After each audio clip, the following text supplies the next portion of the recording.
Hello and welcome back to Trans Voices in Conversation, the podcast where we give insight into the lives and careers of some of the many talented creatives we at TVC have had the pleasure of working with. My name is Misia Butler. I am an actor, writer and producer with TVC, and I will be your host for the series. So, welcome, Jenet and Pete. Thank you so much for joining us on this podcast. Hi. Pleasure. I just wanted to start off with asking you both to introduce yourselves, what you do, and your pronouns. That'd be great. Who's first? Jenet, go first. Okay, let's do this alphabetically. I'm Jenet Lacheur. I'm an actor and kind of writer, director, improviser, sort of factotum of all sorts of various things. My pronouns are she or they. I'm not particularly fussed. And yeah, I'm currently doing very little and doing my best to enjoy that fact. Great. Pete? Yeah. I'm Pete. I'm Pete Machale. My pronouns are he, him. You can tell that I've never done this before because I just said my name wrong. Yeah, I'm also an actor and somewhat-ish. I hesitate to call myself a writer, but I guess I am because I've written things. Yeah, done a little bit of stage, done a little bit of screen, and done a lot of crying in the in-between. I'm also just living in a hole while we all get through this. So. Yeah, and this is kind of the point of this, I guess, is a bit of light to get us through. I think my first question is a big question that a lot of people, I think, at least from my experience, want to know, especially young trans people who want to get into the industry, is how did both of you sort of get into acting as a career? You know, what was your journey into becoming a professional actor? Who's first to go? Sure, yeah. Well, let's set up a convention and let's stick to it. Do you Otherwise, want to go first? this conversation will crop up again and again. Yeah. I only came out very gradually, actually. Thinking back on it, I sort of took baby steps towards understanding that I was trans when I first left secondary school, went to drama school. And then over the last 10 years, it's been a kind of gradual process, and I've only really been out for the last 3 years. So my kind of going into acting was never really informed by my being out as trans. So whatever I say will be from the perspective of someone who's only kind of recently got that part of their life in order. So anyone who's, you know, young and trans and hoping to break into the industry, I mean, for what it's worth, yeah, I'll say what I can. But for me, it was particularly hard coming from a small island, as I did, because I was born and raised in Guernsey, and I felt even more at a disadvantage than most, because I felt that people who were kind of from the mainland, from particularly big cities, already had kind of connections within the industry, tangential as they may be, whereas I had nothing. So I kind of felt like it was a real uphill struggle. And I kind of went into it. The one thing that did afford me, coming from such a small community, was there was so much amateur dramatics going on. There were about 5 different, you know, companies vying for people's attention. So I was always doing something for about 6 or 7 years in my teens. I was always going from one production to another. So it was a great way to cut my teeth. The downside of that is you learn a lot of bad habits, because there are a lot of people who don't know what they're talking about. But you know, at the end of the day, you learn by doing, and so I kind of found myself in a mindset of like being constantly overachieving and constantly striving for perfection, which I think is, you know, it's healthy and unhealthy, because it puts you in a great position to really get stuck in and to really kind of roll with the punches. And I always had the philosophy of, you know, never saying no, always trying whatever a director throws at you. But I think the flip side of that is that you know, you take rejection very hard, and when you suddenly come out of a small pond into the industry, it's very hard to adjust to that.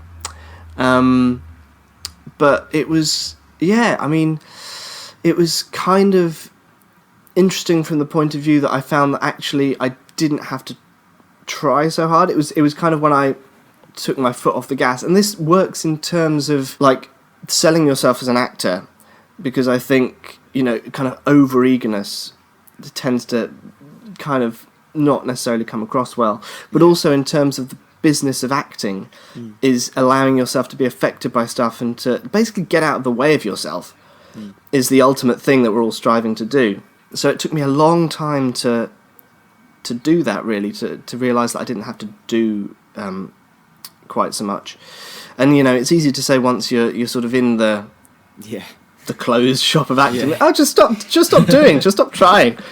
But that's kind of the goal that I think you've got to, and, you know, there's no real shortcut to that. Some people are very fortunate in that they get kind of swept up into a brilliant role or a brilliant string of roles really early on, so they don't have to kind of graft so much as others. But I think ultimately it's getting to that point where you can just go, you know what, I don't need to, because that was the thing. My mentality was always, I've got to do everything, and in terms of my own projects, I've got to realise all of these as soon as possible. But actually I think it's much healthier and more fulfilling to just really ask yourself what you want to be doing, and to kind of take your time to really realise stuff and enjoy life and realise it doesn't have to kind of all come at once, basically, is my main bullet point. Thank you. And Pete? So I'm kind of, I mean, essentially the polar opposite in terms of coming to acting, where it sits in my like timeline, I guess, of coming out. I was quite fortunate to be in a place where I felt comfortable to come out really young. I had a really supportive family, and it just meant that by the time I was thinking about what I wanted to do, I was already pretty solid in my like trans identity. And I think it was like acting was always one of those things where like I feel like everyone really wants to do it a little bit. Like it's really nice to think of yourself as an actor, I think, or maybe that's just me and I'm projecting. But like I, growing up, wanted to be an actor, but I thought everyone wanted to be an actor. I thought everyone thought it was a great thing to do. And I think the way that my trans identity like first started intersecting with that was I felt too ugly to be on stage. Like I genuinely thought that no one would want to see someone who looked like me. And you know, this was quite a few years ago now, so at the time there really wasn't anyone like at all. And like, you know, not that there's an abundance of trans performers in the public eye. Like obviously we have kind of brilliant things like Pose and various people in large scale productions popping up here and there all over the world, but it is still somewhat rare. But a few years ago there was no one, and I just thought like, oh well, why would anyone want to see someone like me? I already felt kind of so othered by being a trans person that I didn't kind of picture myself, I couldn't see myself being in the center of the stage. So I kind of started looking around at things like, you know, teching on school productions and being backstage and dabbling in various creative things. And I think I just got to a point in college, or coming up to college, where I was just like, do you know what? Fuck it. Like, I really want to do this. And from that point, I just figured, like, you know what? Being an actor is difficult. Like, everyone who goes into the business is going to have a struggle, unless, you know, like you mentioned, Jenet, like, there's some people who do get those strings of roles or do get that kind of guiding light moment, and brilliant if you do. But for the most part, like, it is a really rough industry to get into. And, you know, I mean, I'm speaking as someone who, I wouldn't even say that I'm fully in it, you know. We talk about breaking through. I don't think I have broken through. Like, I'm still somebody who's working my way in. And I just kind of was like, everyone's going to have those challenges. It just happens for me personally that being trans is another one of those challenges. I think, you know, in as many ways as it makes me someone who maybe won't get a role, equally I've gotten roles from being the way I am. So, you know, I don't know, if it's advice we're talking about, like, don't count yourself out. Everyone's got struggles to try and get into this industry. And, you know, something that you see as your biggest downfall might very well be the thing that gets you a job. I know that I saw my transness as my downfall for a really long time, and that put me in a really dark place. But now that I'm kind of proudly embracing it and holding it as something kind of important and empowering about myself, it's actually connected me to a lot of really amazing people. That's and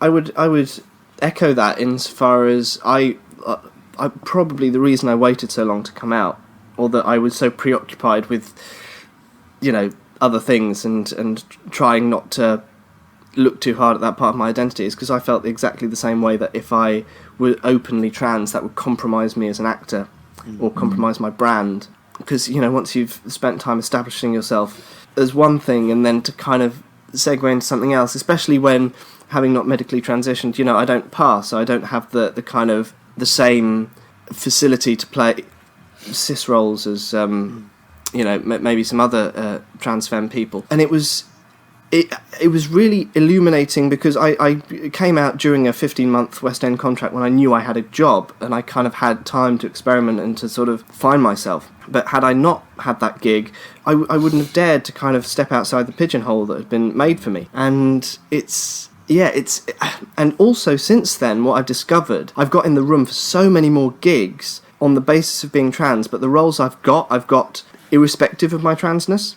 So the roles that, the big roles have always been kind of roles where it's not predicated on me being trans, or even in spite of my transness. And that, I think, is an issue with the industry that needs to change.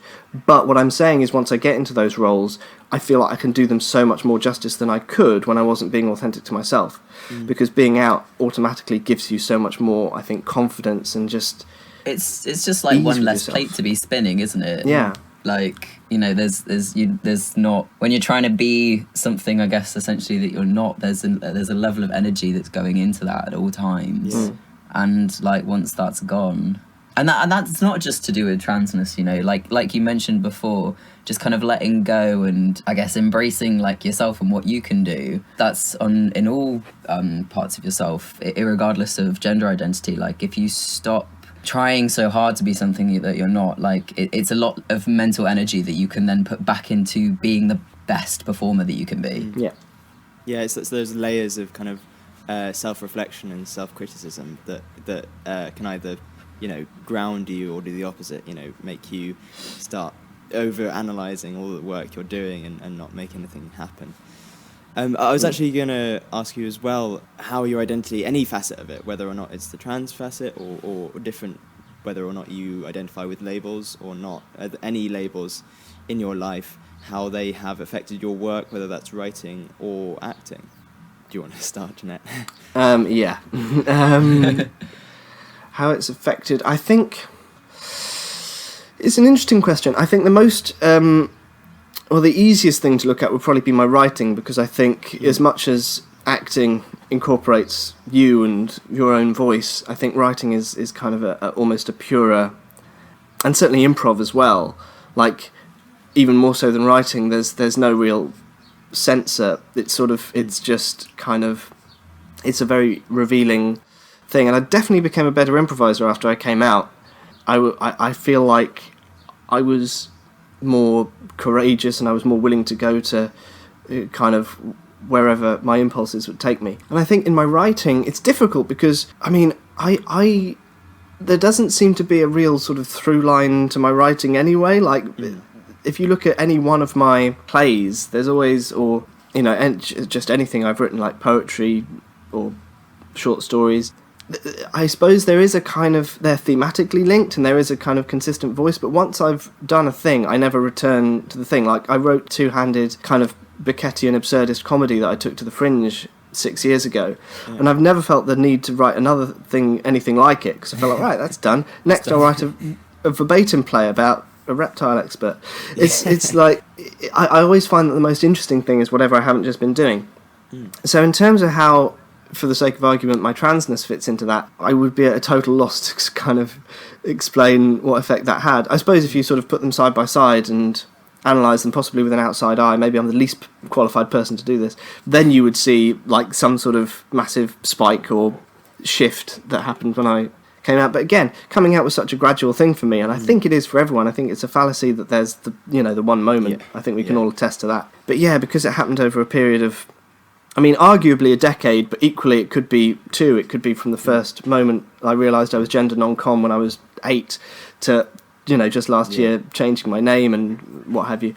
So, what all of my projects do have in common is that there's a very clear sense of the outsider, of the weirdo, the sort of the outside voice has always attracted me. I've never been particularly interested in kind of the status quo, or I've always been drawn to kind of oddballs and misunderstood figures, which I suppose, if you want a sort of allegory for transness, it's not really writ any larger than that. But I've never, and I keep saying to myself, I should write the trans play, and I should put all my feelings about my transness in some sort of drama or narrative. But I've never really felt the drive to. Whenever I've started, I've always lost interest, and I think that comes of like trying to write the thing you feel you should be writing rather than what actually interests you. Because I think that my gender is, as proud I am of it, and as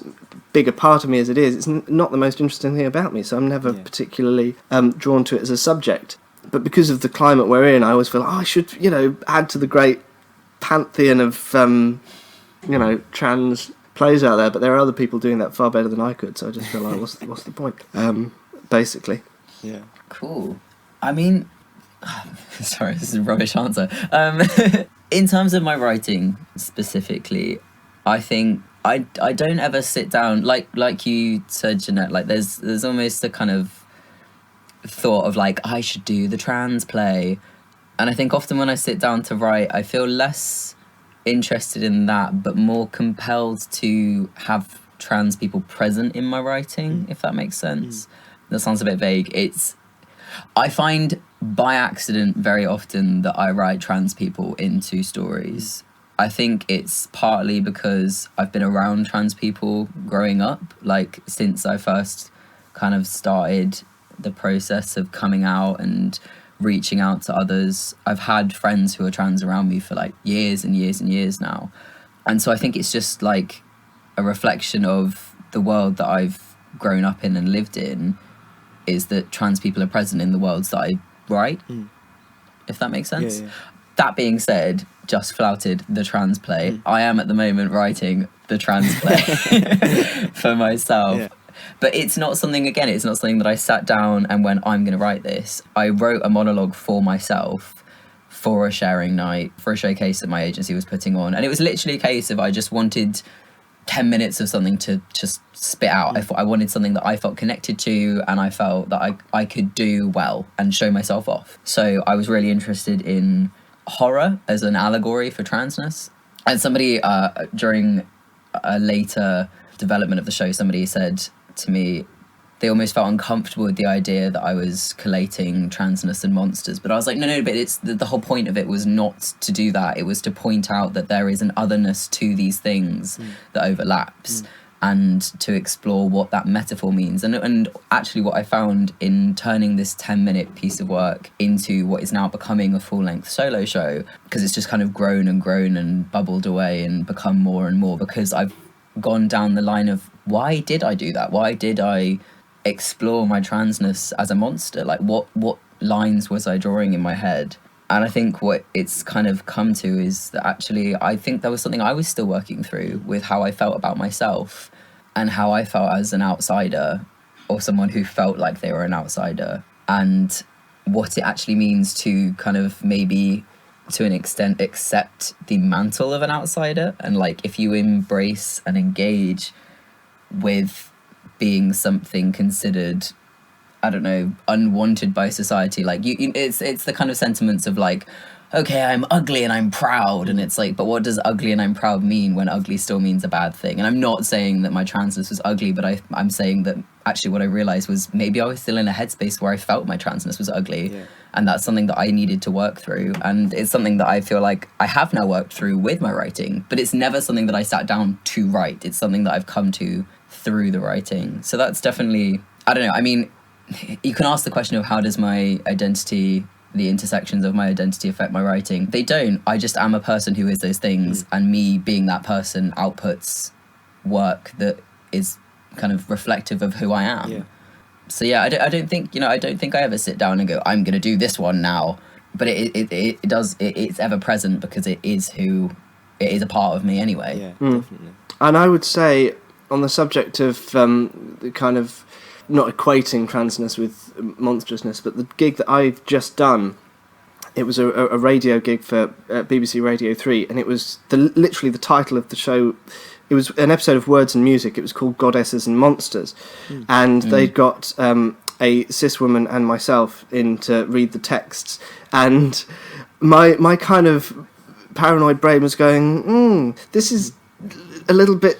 But the fact that it was being produced by Caitlin Benedict, who's obviously trans themselves, made me think, okay, let's see what this is actually about. And what it really brought home to me was the fact that kind of monsters in general, kind of throughout human history and culture and stories, are always, misunderstood figures in the same way that that trans people are. And there was a brilliant piece by Susan Stryker, a brilliant essay which I heartily recommend everyone should read, where she basically breaks down... I mean, she basically equates the trans experience with that of, Frankenstein's creature. Yeah, I mean, that's essentially the story I'm now writing. Yeah, but so definitely read this essay. But it's fascinating, the fact that I think a lot of people are made uncomfortable by transness because it takes something which they perceive as kind of immutable, but something which has only been afforded that kind of quality by a society which is constantly trying to wrestle with nature and bend nature to its will, and that if they were to acknowledge and fully internalise what transness means, then they would have to examine so much about themselves which is kind of constructed and not innate or what have you. So I think it's a really interesting thing, and I kind of am in the same bind as you of now saying I don't think that transness equates with monstrousness, but equally I don't think monstrousness is necessarily a bad thing anyway. And it's like... Yeah, I mean, I think for me, when I first started looking at it, it was literally a case of I just really liked horror movies. Yeah. And I wanted to play with the idea, like there's so much queer theory embedded in horror movies anyway. I mean, if you...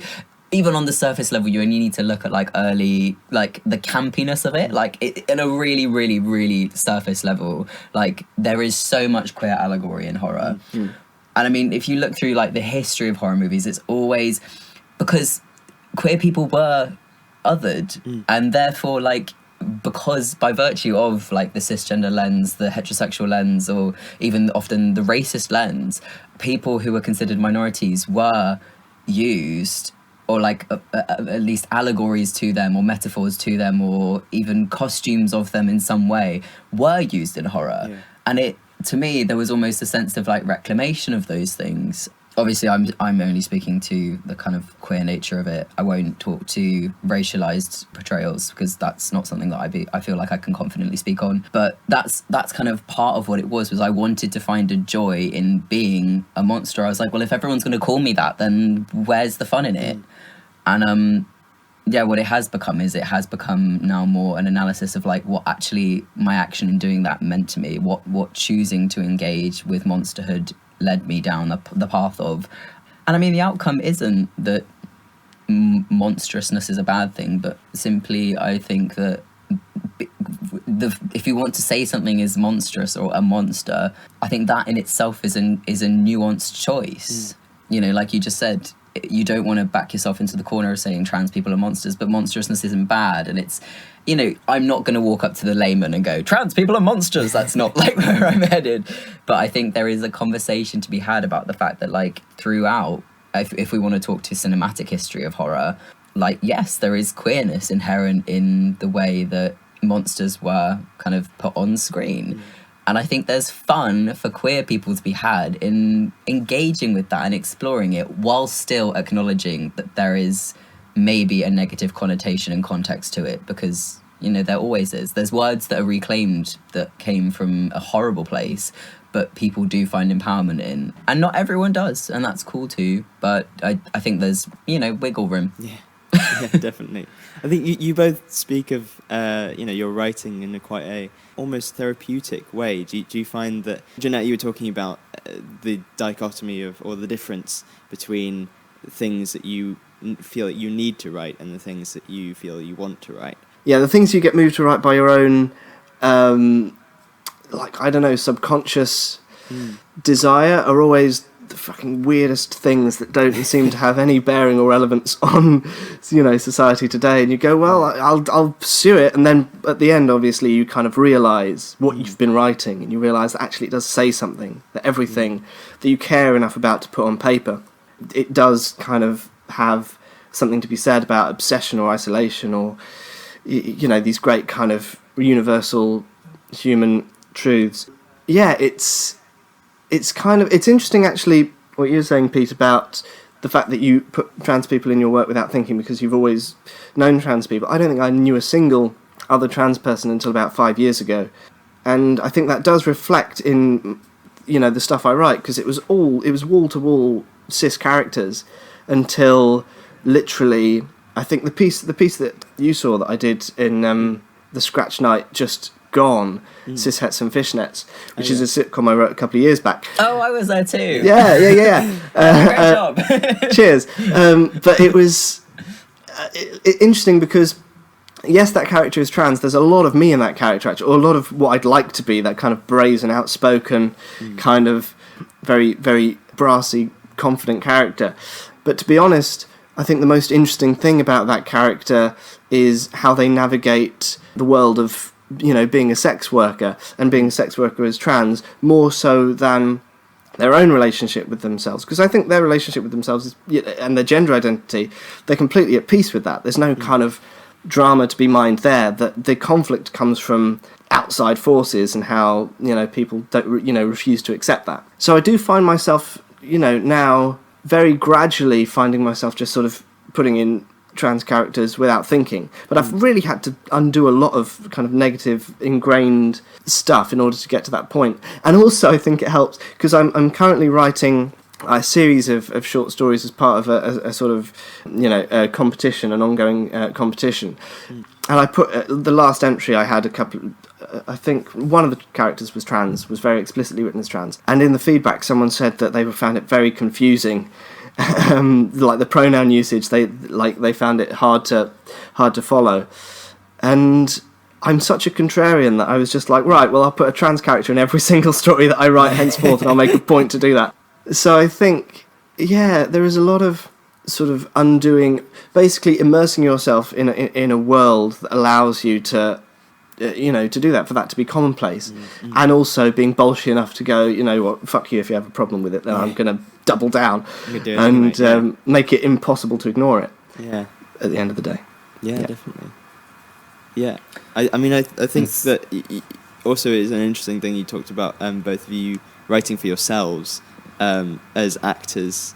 As I don't know if you feel like all your projects you want to, act them out in every context, but Mate, I'm not gonna lie, after writing this solo show I never want to write for myself again.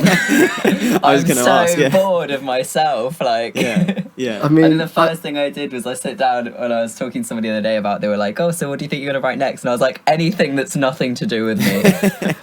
I always find myself in that same position, because I used to perform everything that I wrote as a matter of course. And the commission that I just did for the Globe, I started out going, I will only do it on the condition that I don't perform it. I will write it and then I'll give it to someone else, because I'm sick to death of... But then I get to the end of it and I'm like, no one else can perform this. I don't trust anyone else to touch this. So it's... I mean, I would love to be that writer who can just go, I'll write a thing and then I won't be precious about it. I'll just I'll give it away. But I'm too much of a control freak at the end of the day.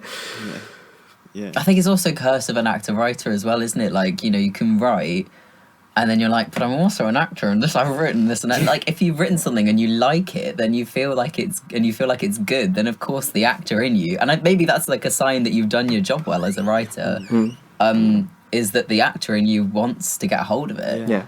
And if you have a good director as well, because my fear with it was that it would just be indulgent, but actually you put a great director in the mix and suddenly it brings out so much stuff you didn't even realise about the piece, and it ceases to become your thing and it becomes an amalgam of of their work as well, and suddenly it feels more like something worthy of being put in front of other people rather than just you masturbating.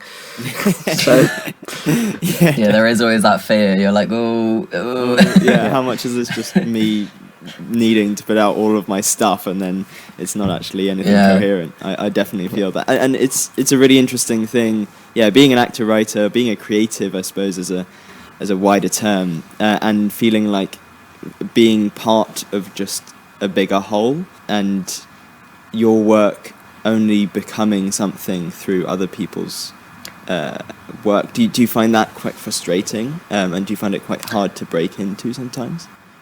I mean, it's interesting. I always feel like at the end of the day, this is an entirely collaborative art form. And I feel like, there are so many other disciplines that I could be in, and, that I have dabbled in. I have dabbled in writing novels, and it's something where the authorial voice is kind of all-encompassing.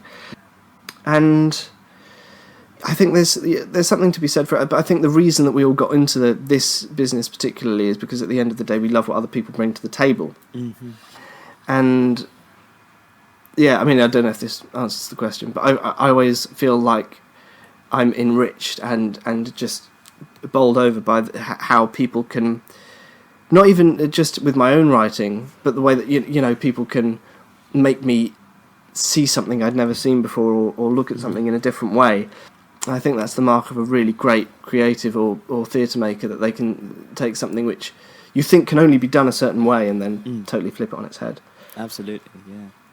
Yeah, I mean, for myself, like, I would say, well, yeah, I mean, I totally agree with you. Like, we do this because this is something like theatre performing. It's so much fueled by every person in the room, including the audience. Like, I mean, I even only came to writing because when I was in training, there was a lot of devising on the course, and writing is literally just my fuel to devise, just kind of compressed down into the fact that I actually don't have a company of people and a space that I can work in. Like, there is, to me, as a performer, as a theatre maker, there is literally nothing I love more than being able to be in a room with people and just let what happens happen, and realize that at the end that we've done something together, whatever that may be, and we have something to show and therefore share whatever we've made with more people. It's just a constant kind of spreading outwards of an energy and a collective consciousness. And I mean, to an extent where writing sometimes for me, as much as it's now a path that I've gone down, it almost feels frustrating sometimes, because I miss being, because you're right, that feeling of when you bring something to somebody and they go, oh, that's really interesting, have you thought about it like this? And you go, oh fuck, you're so good, you're so good. And for me, that's what devising was as a process, just over and over again. It was hey, what about this? No, what about this? Oh, great, what about this? No, what about this? And it's just this build up of I don't know, joy and fun that you can have with people to create something. Yeah, I don't know. I mean, I don't know what the question is. I just like devising. That's right. I think you both answered it really lovely, in a really lovely way. It is a kind of integral part of the industry as a whole. I think being able to work with people and understanding other people and being empathetic, especially as actors and writers, I think.